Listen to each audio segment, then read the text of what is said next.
My name is Gordon Goldsborough of the Manitoba Historical Society. And I'm Morganna Malyon, a local historian and researcher. Together, we're teaming up to learn more about the rich history of this province And explore heritage sites that are definitely off the beaten path. This is Hidden Manitoba. In this episode, we are visiting an MTS repeater hut.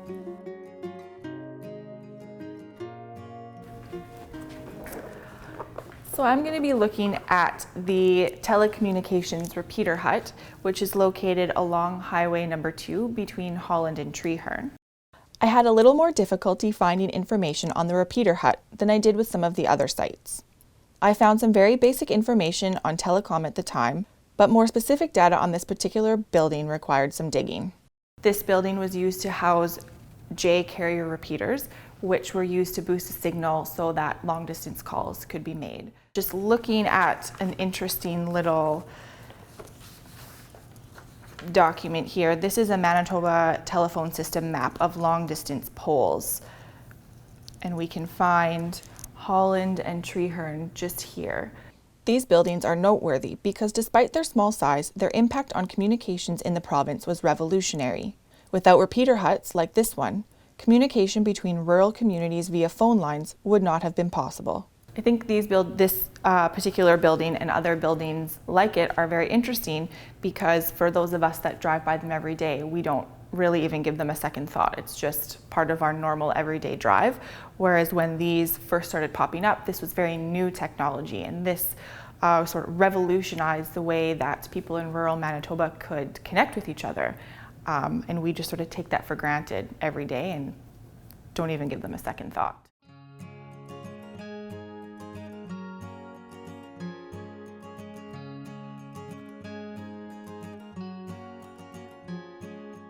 We're along Highway number 2 between Holland and Treherne, next to a little brick building that for years perplexed me.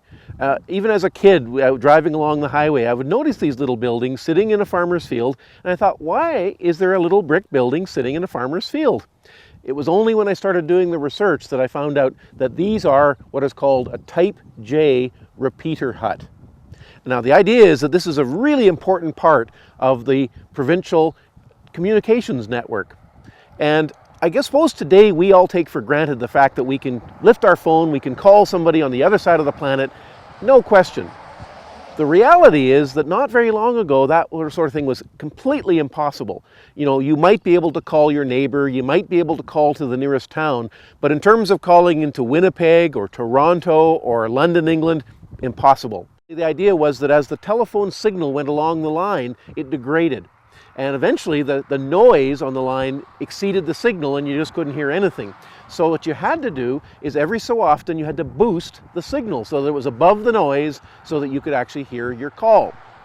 So the idea was that every so often along the line you had to put one of these repeater huts. So when I first began doing the research, I was surprised that these little buildings were every 40 miles along the road. Well, in fact, that makes perfect sense. The signal would degrade, they'd boost it, they'd go along the line, it would degrade, they'd have to boost it again.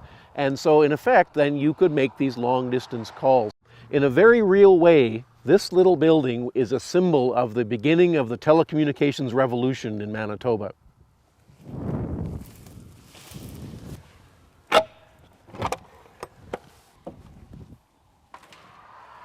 For years, I've wondered what are in these little buildings. I've driven by them and never knew what was inside. They're remarkably large inside, and wow, I mean, it's really a solid little building. The floors are concrete, the walls on the inside are well paneled. I mean, they've obviously built this building for the long term. Clearly there were things mounted on the walls. You can see attachment points here where they screwed things into the walls, probably some kind of racks. There was probably some heat in here. I can see the part of a chimney. There probably would have been a pipe going in there and maybe a little stove sitting down here, because I guess the electronics would have been sensitive to cold. They couldn't let it get cold in the wintertime.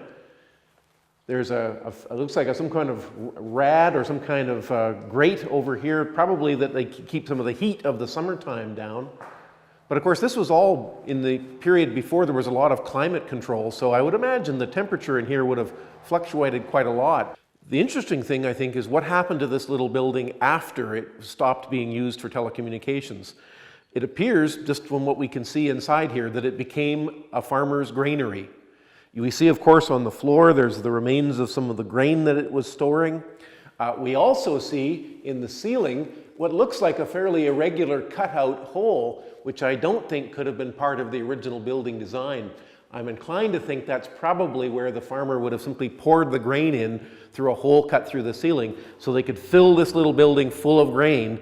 And then later, when they needed to take the grain out again, they could probably just take off the grill on that, what was once maybe a sort of a ventilation hole, and then just stick in their auger and pull it away. So I think that's a very interesting thing, because what it says is this building still has a useful life. It's not a telecommunications building anymore, but it is still a very functional building being used for agriculture.